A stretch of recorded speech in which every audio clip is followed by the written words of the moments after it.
Nessa noite eu gostaria de compartilhar com os amados irmãos a respeito deste tema, a revelação no poço. Jesus, a fonte de água viva. Vamos basear a nossa reflexão no texto de João capítulo 4, versículo de 7 a 10. É um texto bem maior, mas nós vamos estar aqui atentos a isto que está colocado nesses versículos, dizendo assim: Nisso veio uma mulher samaritana tirar água. Disse-lhe Jesus: Dê-me um pouco de água. Os seus discípulos tinham ido à cidade para comprar comida. A mulher samaritana lhe perguntou: Como o Senhor, sendo judeu, pede a mim, uma samaritana, água para beber? Pois os judeus não se dão bem com os samaritanos.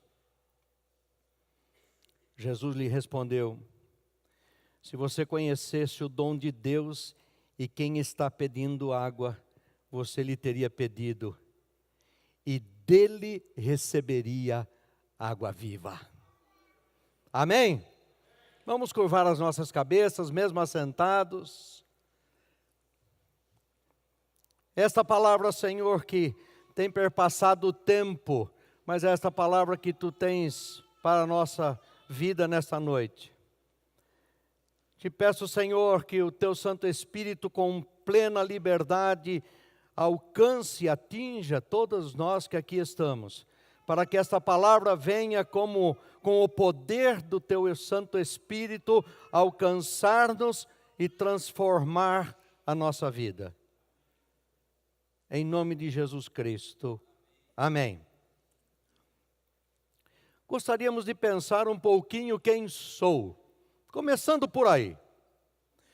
Isso me faz lembrar um aspecto que nem todo mundo conhece, ainda que devagarzinho vão se lembrar de algumas coisas.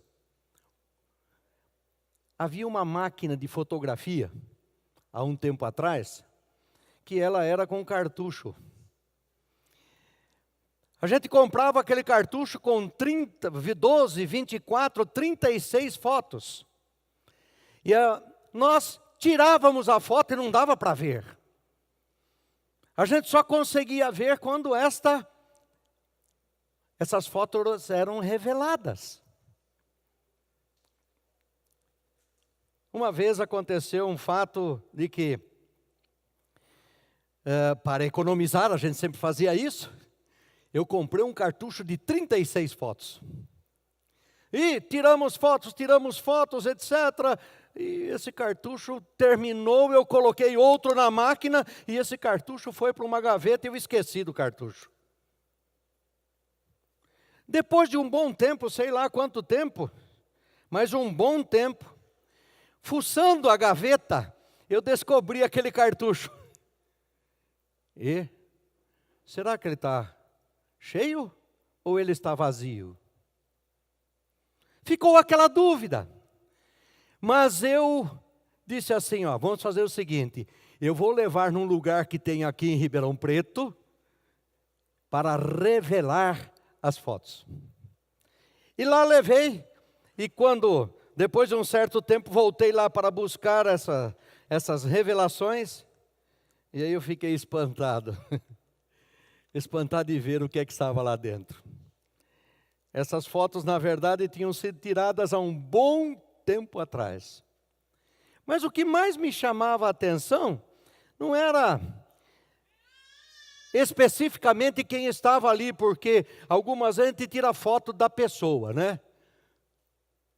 Mas quando a gente tira a foto, a gente não vê o que está por detrás, né? Quando eu trouxe essas fotografias, eu comecei a olhar e falei, nossa, olha aqui, tinha tal pessoa lá atrás, tinha outra, tinha tal paisagem, tinha isso, tinha aquilo. Como é que eu pude ver isto? Eu só pude ver porque as fotos foram reveladas. As coisas da nossa vida também, elas são possíveis somente quando reveladas. Por isso, há revelação no poço. Mas, também perguntando, por que Samaria? Samaria ficava ao norte de Jerusalém, e o caminho normal para sair de Jerusalém e chegar até a Galileia passava por Samaria. Mas o caminho normal a ser feito era, atravessando o Rio Jordão, fazer a volta por detrás, atravessava novamente o Rio Jordão para chegar a Samaria, por uma razão muito simples. Se fizesse o caminho direto para chegar, era só deserto. E lembrem-se, a pé. Mais ou menos 175 quilômetros. Eu fico assim, pesaroso de ter que fazer 500 metros. Imagine 175 quilômetros caminhar para ir a um determinado lugar.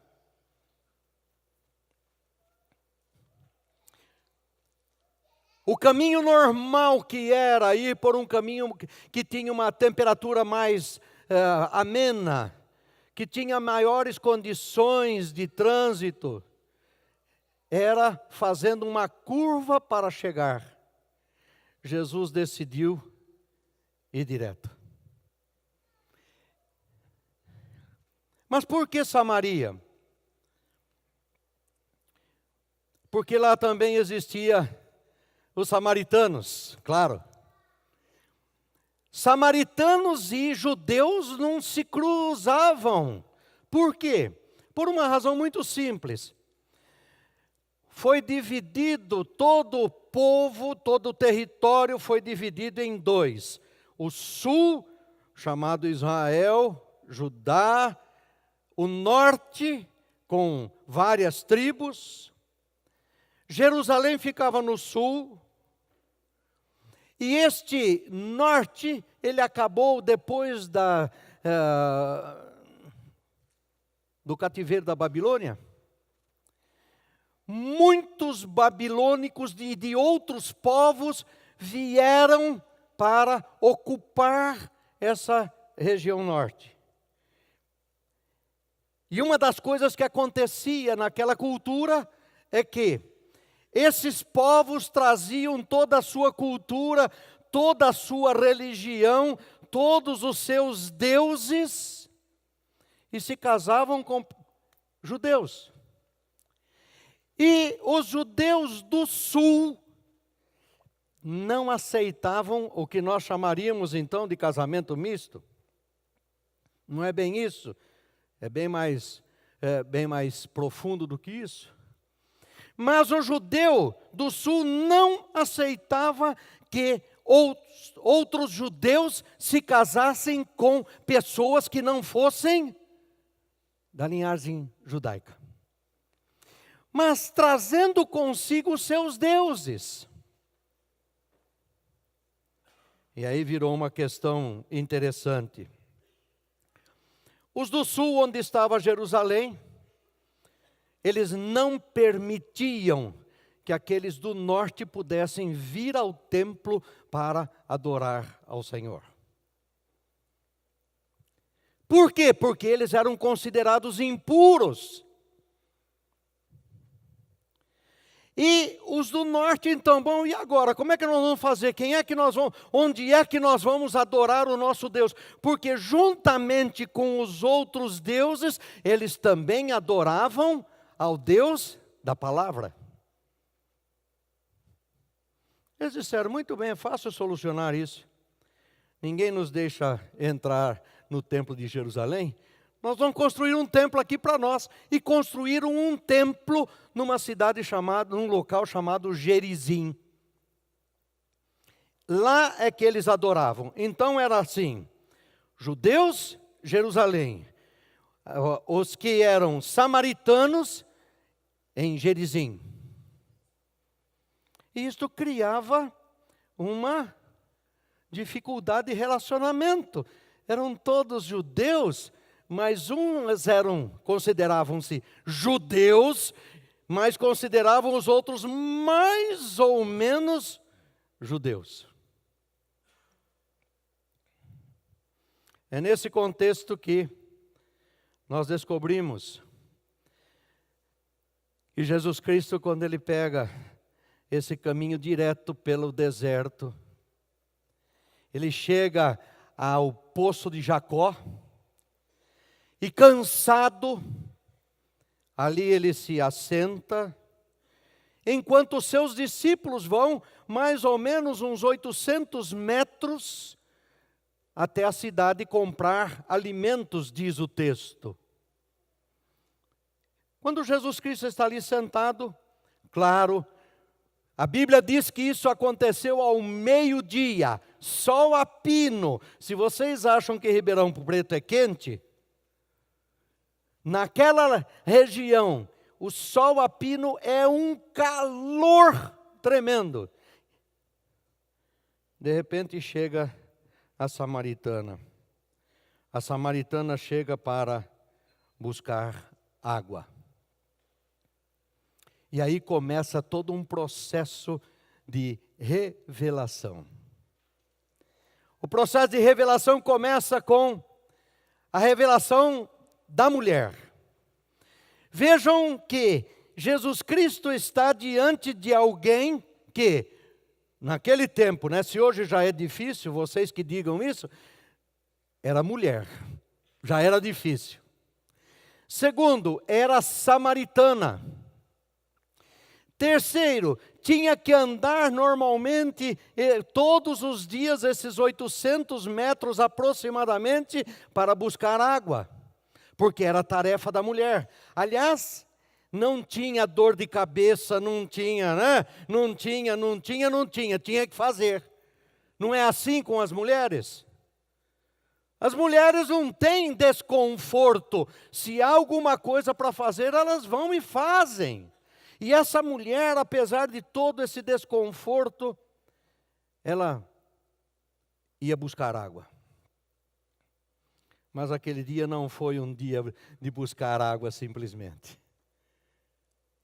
Havia alguma coisa diferente que estava à vista. Nessa condição pessoal dela, de samaritana e de mulher, ela vai ao poço cumprir a sua obrigação. Buscar água num lugar, e essa é a característica do poço. O poço tem água parada. Segundo a gente pode perceber de uma frase que ela usa, quando Jesus Cristo vira ela e diz assim, dá-me de beber. Ela diz, mas vem cá, como é que você quer beber se você não tem como tirar e o poço é fundo? Parece que o poço tinha 32 metros de profundidade. Vocês já perceberam o esforço? E tinha que ser feito.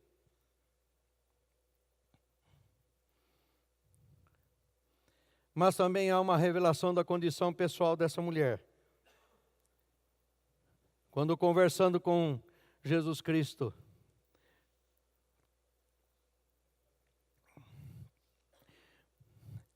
Jesus Cristo diz a ela assim, vai lá, busca o teu marido e vem.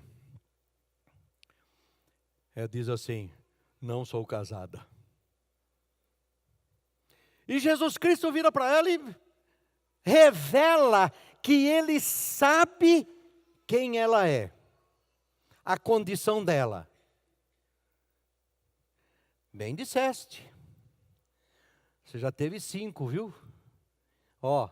1, 2, 3, 4, 5 maridos. E esse que você tem agora não é teu marido. Alguma coisa ela pessoalmente carregava consigo de alguém que era mal resolvida na questão do casamento. Alguma coisa ela carregava como aflição por essa sua condição. E, obviamente, não faltam vizinhos para falar a respeito disto. Mas ali também aparece uma revelação do Cristo. Quando Jesus Cristo chega e pede a ela água, e ela responde: olha, como é que o Senhor pede para mim água para beber, sendo eu samaritana? Jesus não responde isso a ela. Sabe por quê? Porque o Senhor Jesus Cristo tem uma característica. Ele passa por cima de todas as questões pessoais para poder alcançar a pessoa.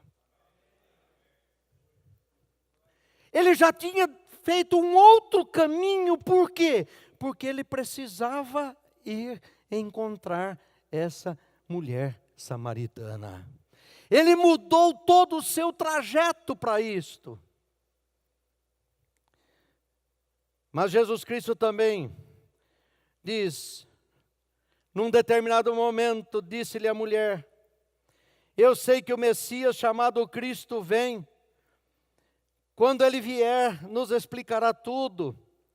Disse-lhe Jesus: eu sou o Cristo, eu que falo contigo.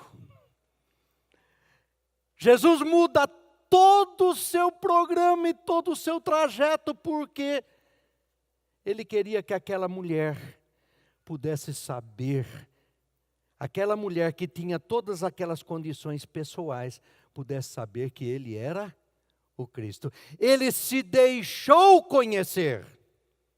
Ele não convocou uma conferência, ele não convocou os grandes líderes para dizer: olha, dá licença, estou me apresentando aqui, eu sou o Cristo. Não, ele foi para alguém que era marginalizada, era considerada nada, e a essa pessoa ele se revela: eu sou o Cristo. Isso me faz pensar que não importa a nossa condição, não importa onde estamos, em que situação estamos, o Senhor Jesus Cristo, quando chega, quando vem, Ele vem e se revela: eu sou o Cristo.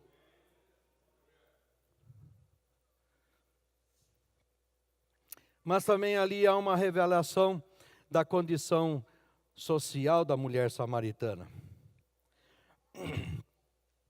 Primeiro, que ela socialmente não era bem vista. Porque depois de tantos maridos e ainda, na atualidade, não ter marido, mas com alguém, e isso era uma irregularidade, aquela mulher não podia conversar com homens. Era a condição social.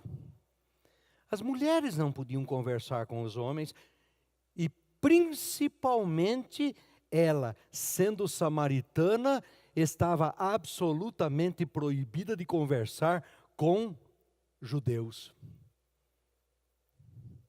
Essas condições sociais impostas pela religião da época, pela liderança da época, demonstra então que ela vivia refém de questões histórico-religiosas. Os acontecimentos que não dependiam dela, mas o fato real de ser uma samaritana, estando conversando com um judeu, era um problema seríssimo. Mas Jesus puxa a conversa, porque Jesus, ele quebra os paradigmas. Jesus não está olhando a circunstância, ele olha a pessoa. Ele olhou aquela mulher e dirigiu a sua palavra a ela: dá-me de beber. Essa mulher, por outro lado, vivia os paradigmas de uma aceitação social. O que significa isso? Significa que em toda a sociedade nós temos alguns conceitos, nós temos alguns padrões, nós temos algumas coisas, como se fossem, hoje, vamos pegar num outro sentido, o que é que hoje representa uma pessoa bem-sucedida? Carro do ano? Um tipo de moradia? Um tipo de bairro para morar? Um tipo de roupa? Mas, principalmente, quanto é que tem no banco? Esses padrões que nós temos hoje, ela também vivia sob essa pressão daqueles padrões daquele momento histórico.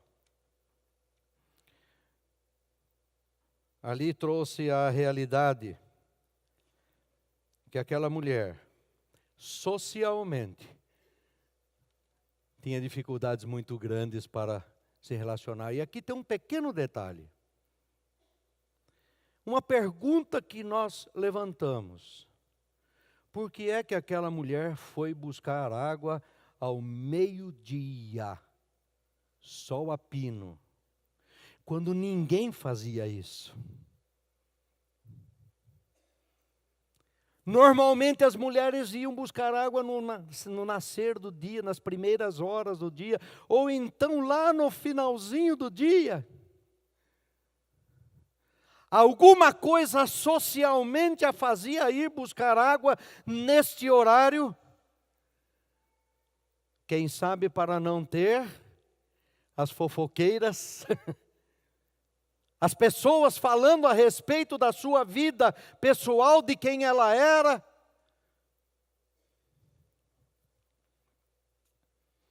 Mas também o poço traz a revelação da condição espiritual da mulher samaritana. E dentro dessa condição espiritual, a mulher trazia consigo também uma grande dúvida. Afinal de contas, onde é que eu devo adorar a Deus? Vocês judeus dizem que é em Jerusalém. Os nossos líderes dizem que é em Gerizim. Afinal de contas, onde é que eu devo adorar a Deus? E Jesus vai dizer assim, disse-lhe Jesus, mulher, crê-me, a hora vem em que nem neste monte, nem em Jerusalém adorareis o Pai. Vós samaritanos adorais o que não conheceis, nós adoramos o que conhecemos, pois a salvação vem dos judeus. Mas vem a hora, e já chegou, em que os verdadeiros adoradores adorarão o Pai em espírito e em verdade.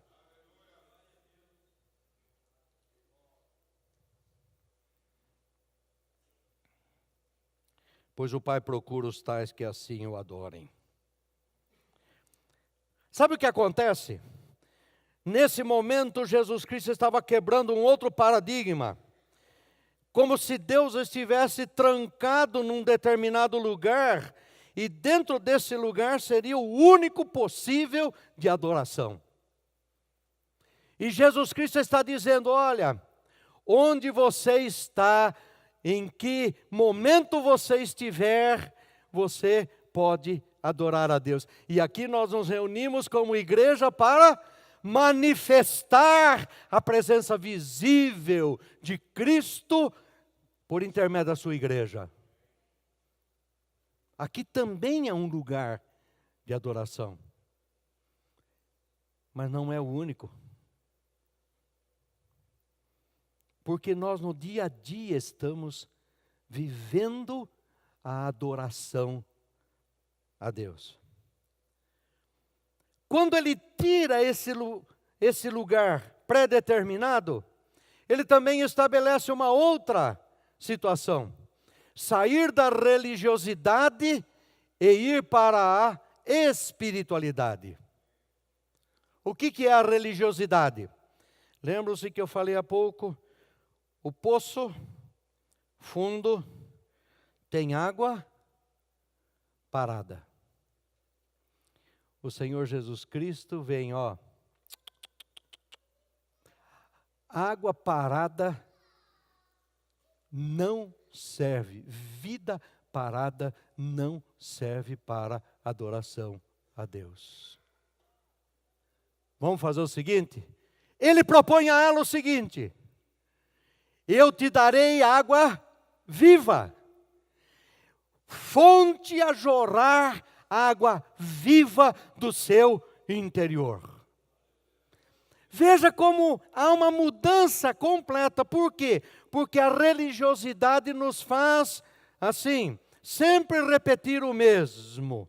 Quando nós entramos numa repetição do mesmo, e isso não traz novidade de vida, nós estamos sempre buscando água no poço.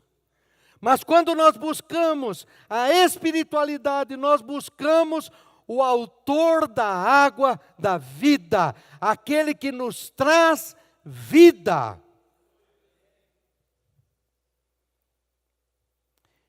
A mulher, em princípio, ficou meio assim, né? Perguntando. E ela falou: mas vem cá, eu sei que o Messias um dia vem, e quando ele vier, ele vai mostrar tudo isso. E Jesus vira e fala assim: eu sou. O que acontece?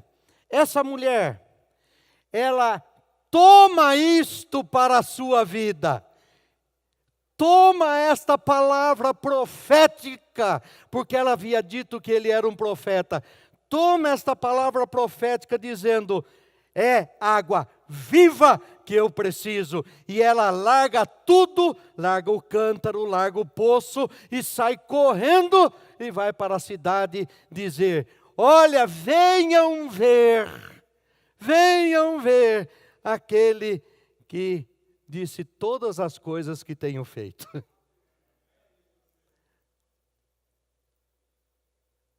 Ela não precisou fazer maiores gesticulações ou maiores articulações. Ela simplesmente disse: essa água viva é para mim. E quando nós, como seres humanos, estamos sempre indo a poços, nós estamos procurando lugares, formas de como adorar a Deus. Entendemos que este Cristo, ele vem e ele traz consigo a fonte da água viva. E fonte não é água parada. É sempre jorrando, sempre jorrando, sempre jorrando, sempre água fresquinha. Essa fonte de água na nossa vida é o que faz com que a nossa vida tenha dinâmica agora na nossa adoração diante do Pai. Por isso, nessa noite eu gostaria de dizer para você que a revelação mostra que, se você quiser, acabou a busca. Se você, mas quem, onde, como, quem é Deus, onde Ele está, como é que eu faço? Acabou a sua busca. Porque o Senhor Jesus Cristo disse que se conheceras quem está falando contigo, você lhe pediria de beber, e ele te traria a fonte da água da vida. Se você pedir: Senhor, faz jorrar em mim água viva. Senhor, quebra os paradigmas. E a mulher disse-lhe: sei que o Messias, que se chama o Cristo, vem. Quando ele vier, nos anunciará tudo. Mas disse-lhe Jesus: eu sou, eu que falo contigo.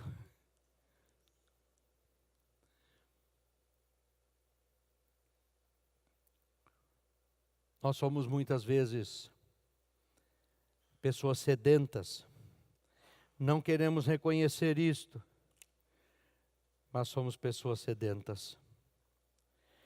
E muitas vezes nós somos pessoas que com a nossa história também carregamos, como a mulher samaritana, nós carregamos uma porção de história nossa. Uma história cheia de situações mal resolvidas, questões não solucionadas. Mas nessa noite essa busca acabou porque o Senhor está te dizendo: eu sou a fonte da água da vida para a sua vida. Para de buscar água no poço. A água no poço você vai buscar, mas vai satisfazer a sua necessidade física. Nós podemos viver muitos dias só com água. Muitos dias. Mas sem água nós não vivemos. E essa figura é muito interessante porque Jesus Cristo está dizendo: sem essa água viva, você não está em adoração ao Senhor. E Ele está te convidando. Vem cá. É hora, é momento. Se como salmista, você também está dizendo, como no Salmo 42:2,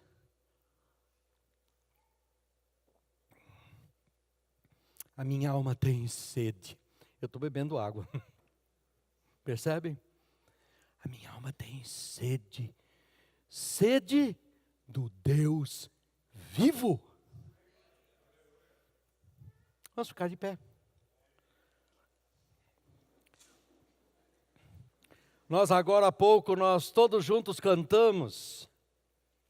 Entre outras coisas, nós cantamos assim: Cristo move as montanhas para poder nos salvar. Cristo vence todos os obstáculos. Ali havia um obstáculo mulher, havia ali um obstáculo samaritana. Ali havia um obstáculo que para ela seria impossível vencer. Mas Cristo, Ele mexe todas as coisas e diz: olha, a sua busca, a sua vida tem agora uma possibilidade de água viva. É o mesmo que o Senhor Jesus Cristo está dizendo para você nessa noite. Mas também nós cantamos que todo joelho se dobrará. Todo ser, toda vida confessará o teu nome. Sabe, amados, vai chegar o momento em que o Senhor Jesus Cristo vai voltar. Ele vem buscar os seus. E vindo buscar os seus não tem jeito. Todo joelho se dobrará. Ou todo joelho se dobrará para gritar, aleluias, glória ao Senhor. Ou todo joelho o joelho se dobrará, porque não vai conseguir falar nada. O Senhor Jesus Cristo está nessa noite dando essa oportunidade, porque céus e terra passarão. Mas também nós cantamos agora há pouco: não há outro igual. Não há outro igual ao Senhor Jesus Cristo. Não há outro que possa trazer esse jorrar dessa água viva do seu interior, que não seja o Senhor Jesus Cristo. Por isso há o convite dele nessa noite. Há o convite para que você abra o seu coração. E você, como fez a mulher, quando ele disse assim: se tu me pedires, eu te dou da fonte da água viva, a jorrar. Gente, não é pinguinho não, sabe? Não é aquele fiozinho assim de água não. A jorrar para a vida eterna. É essa água viva. É essa água viva que nós temos à nossa disposição.